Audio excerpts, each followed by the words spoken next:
So the thing that beat it wasn't the bigger model, it was the smaller one. Small enough to run on the laptop sitting in front of me right now. On the math problem specifically. Let's be precise about what beat means here. On the hard math. The kind that a year earlier the only things that could touch it were the giant chatbots behind the paywall. The ones you rent by the month. And the small one didn't get there by being clever. It got there by copying something clever. That's the whole trick. Nobody sat down and taught it to reason. It watched a giant reason thousands of times, and it kept the reasoning. Which should bother you a little. Why should it bother me? It's a great deal.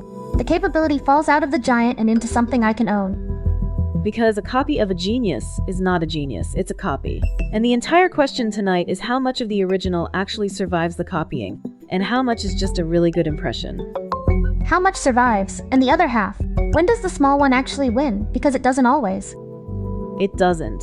And here's the part nobody expects. Sometimes the copy comes out worse the smarter you make its teacher. Make the teacher too brilliant and the student gets dumber. Which sounds broken. It sounds broken. It's one of the most reliable findings in the whole field. We'll get there. Let's open it up.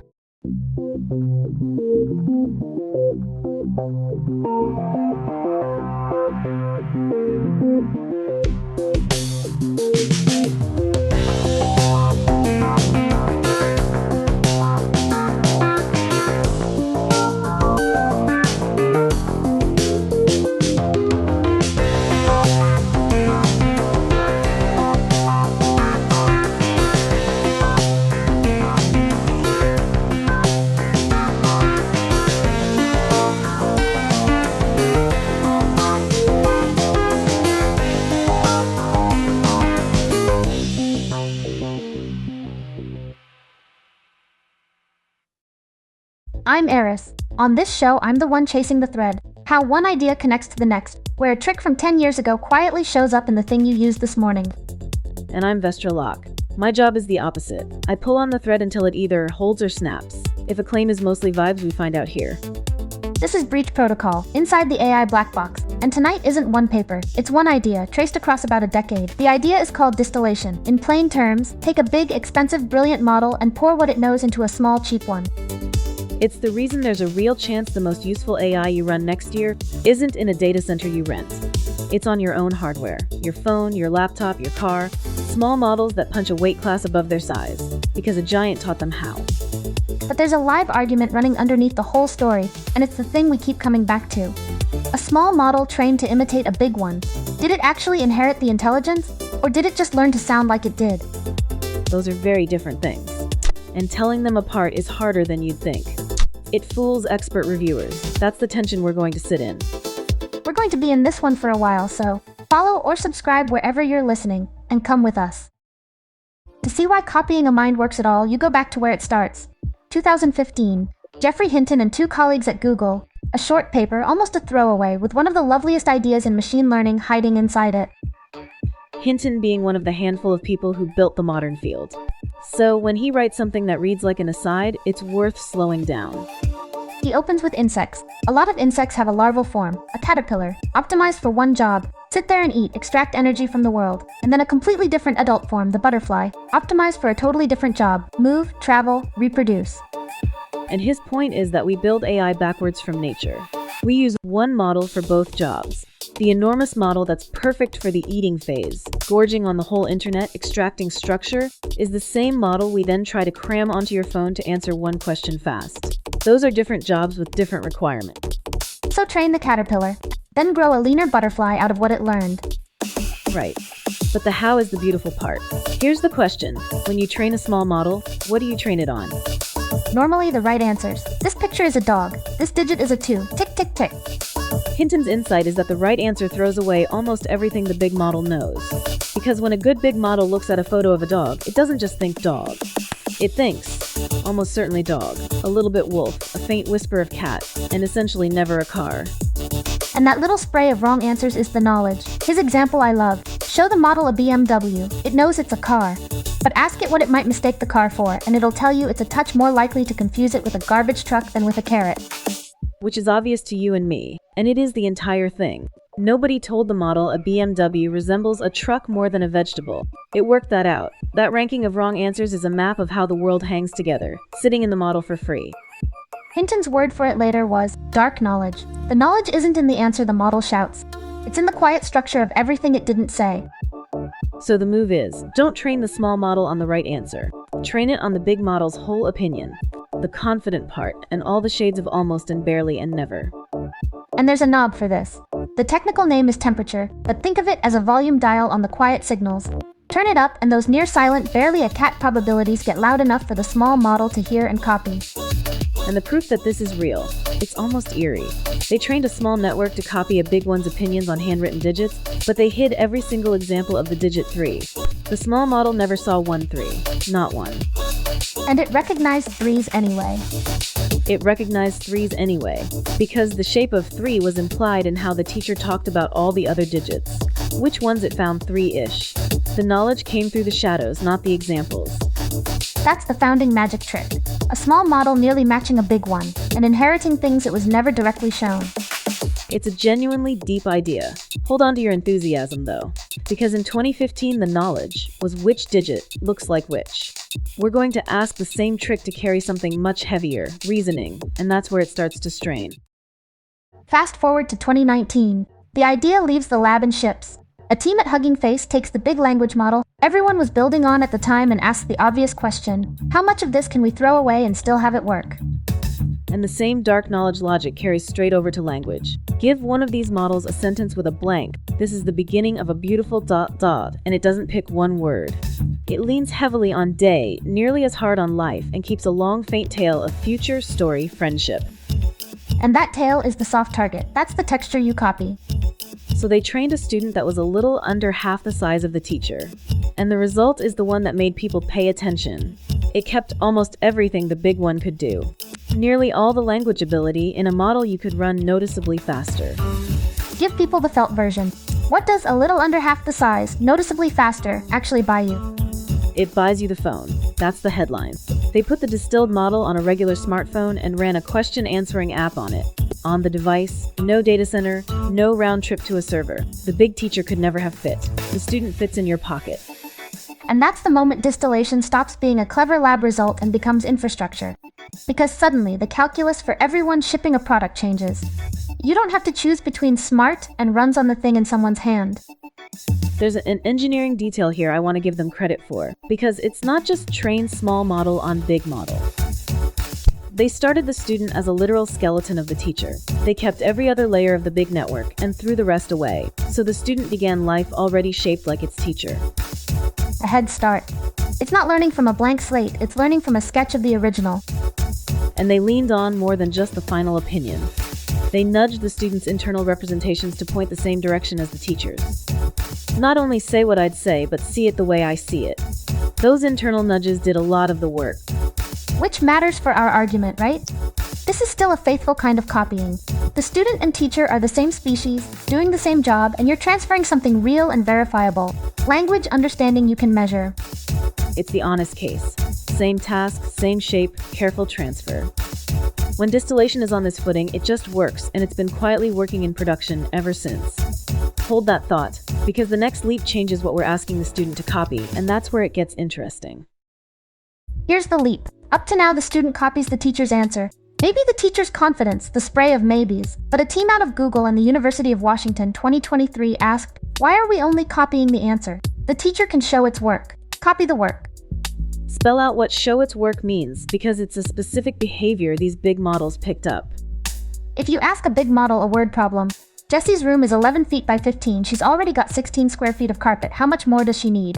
And you tell it to think step by step. It won't just blurt a number. It'll say, area is length times width, so the room is 11 times 15. Then subtract the carpet she already has. The reasoning. The little chain of because, therefore that gets you from the question to the answer. And their move is, don't just train the small model on the final number. Train it on the whole chain. Make the student produce the reasoning too, in its own words every time.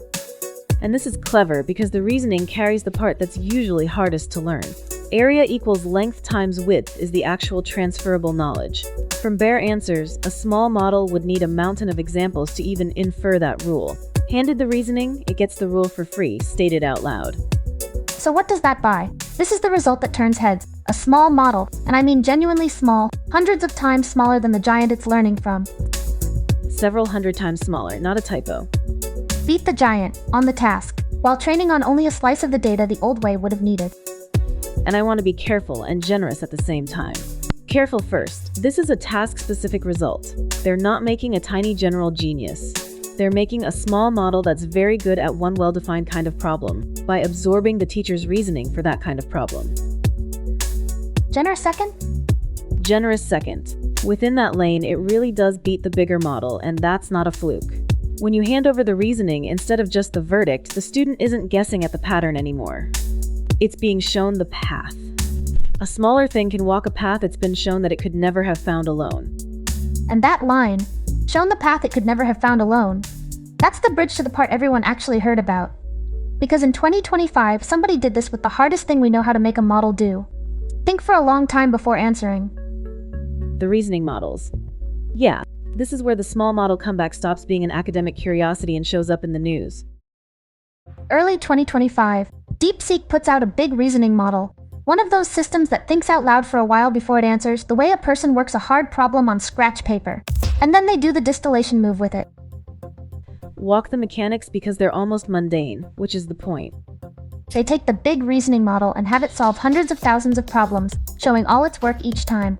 Then they take small, ordinary, off-the-shelf models, the kind anyone can download, and they train those on the giant's worked solutions. That's it. No exotic method. Watch the giant think, copy the thinking. And the smallest students they made are tiny, runs on modest hardware tiny. And on hard math, those little models started out performing the big general-purpose chatbots that a year earlier, people were paying a monthly subscription to access. A model you can run yourself, for free, out-mathing the thing behind the paywall. That's the headline that traveled. It's real. But the experiment in that paper I actually care about is the one that didn't make the headlines. They asked the honest control question. Which is?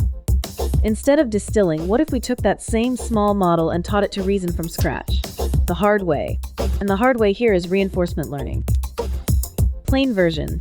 Let the model attempt the problem, reward it when it lands the right answer, punish it when it doesn't, and repeat that loop an enormous number of times until good reasoning grows on its own.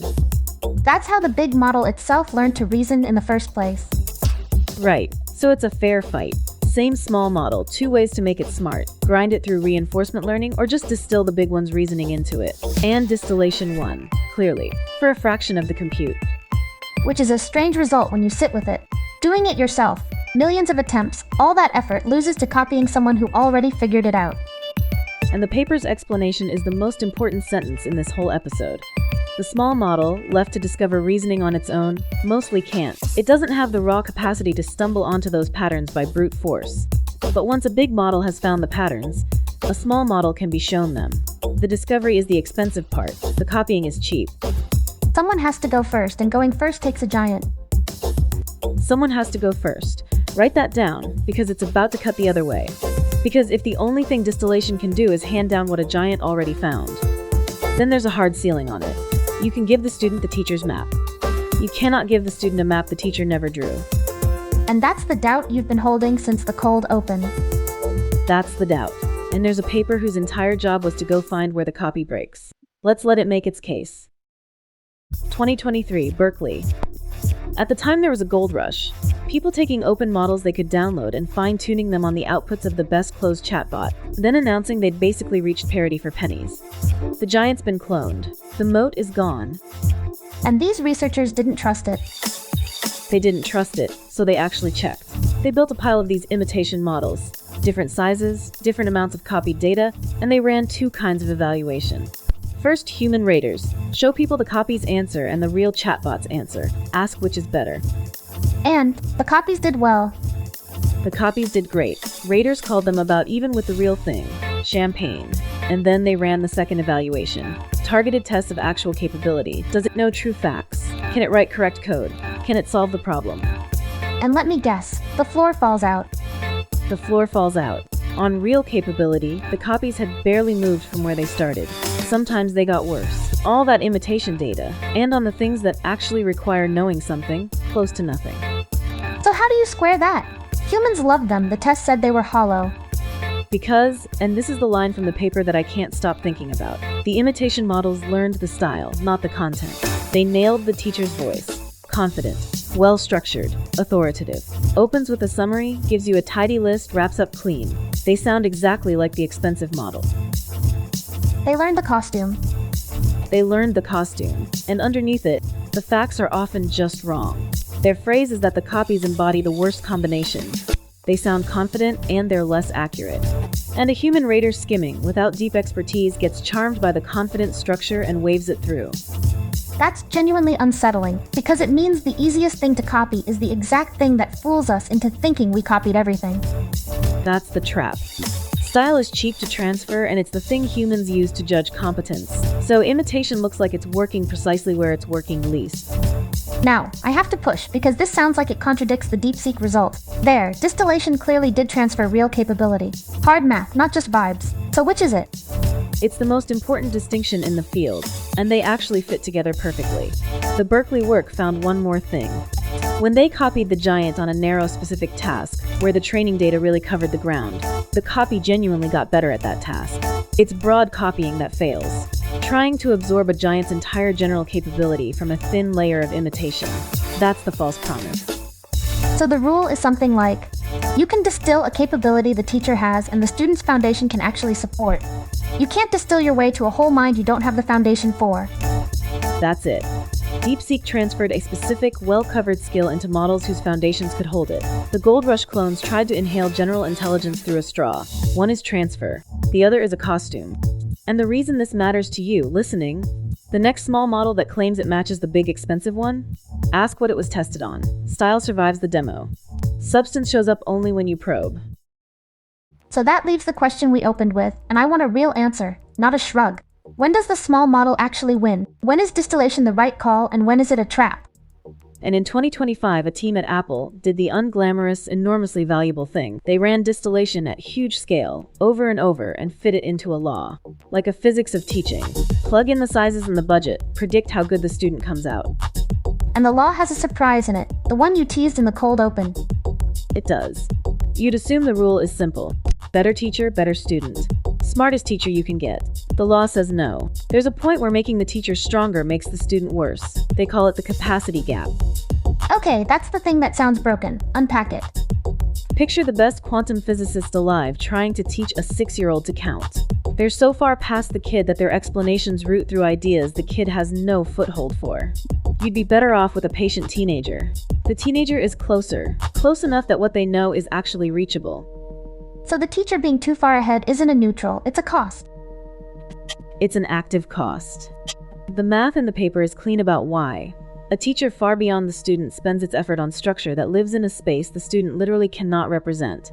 And it does that at the expense of the simpler structure the student could have grabbed. So the lesson lands in a language the student doesn't speak. Which means there's a sweet spot. An ideal teacher that's not the smartest one. It's the one the right distance ahead of the student. A best teacher, not the biggest teacher. And it moves with the student. The bigger your student, the bigger a teacher it can actually learn from. That's the U-shape. Too weak a teacher has little to give. Too strong and the gap swallows the lesson. The good stuff is in the middle. That's deeply satisfying, honestly. It matches every classroom you've ever been in.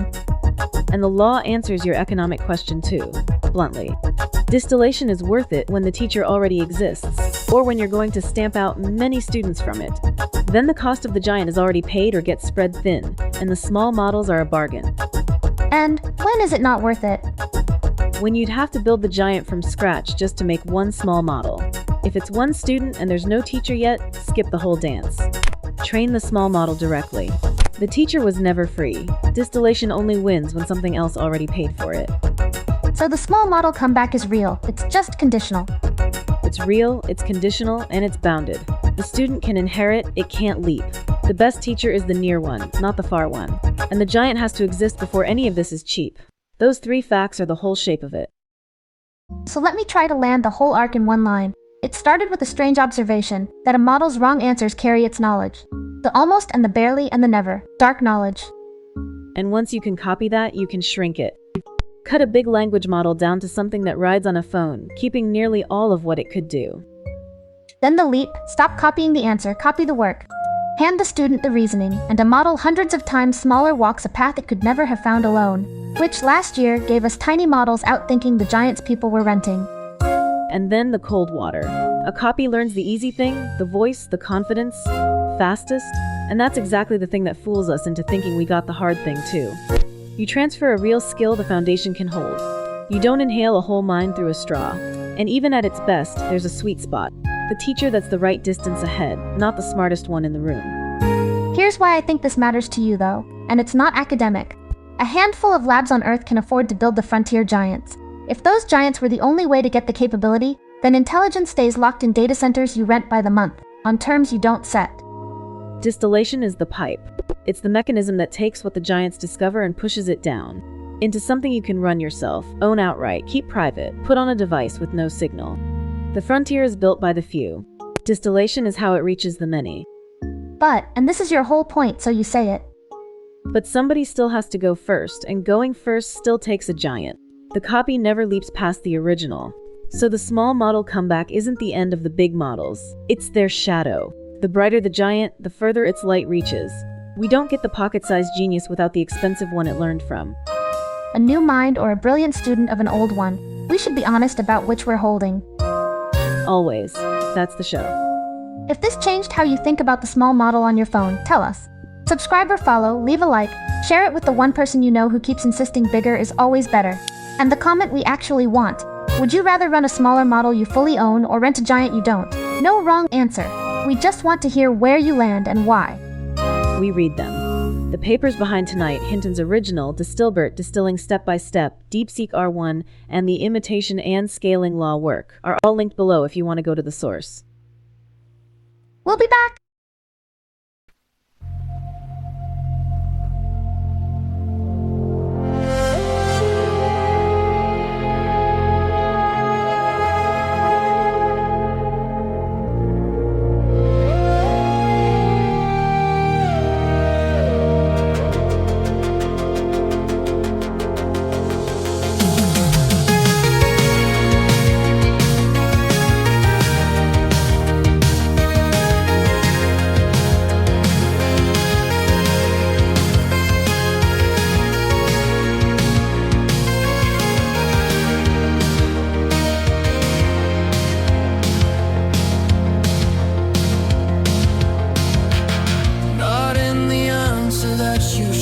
But in the maybes you leave out the almost and the barely there, the carrot that you'd never dare. A giant looks and quietly knows the shape of everything it throws, and in the silence of the wrong is where the whole of it belongs. Pour the brightness in the small, let it carry, let it fall. Dark knowledge through the shadow line, yours to keep, no longer mine. Not of God, just what it learned. Not the God, just what it learned. Not the fire, just the warmth returned. The pocket holds what towers found. The light reaches farther down.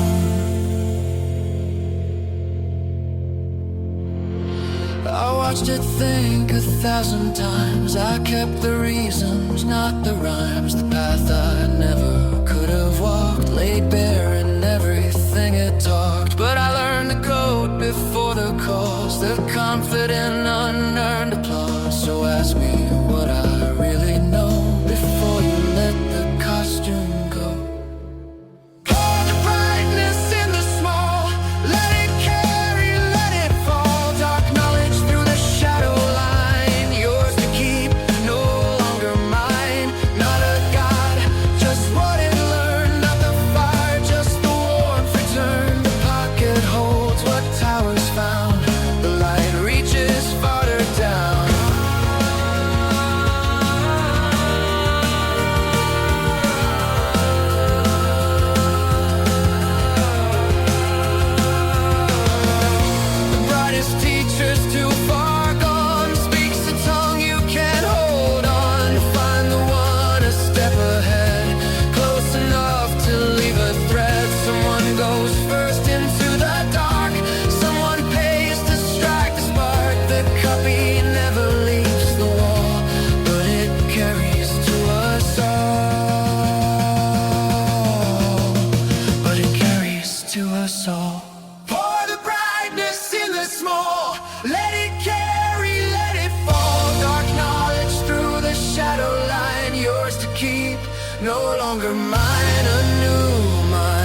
a student of the old. Be honest about which you hold.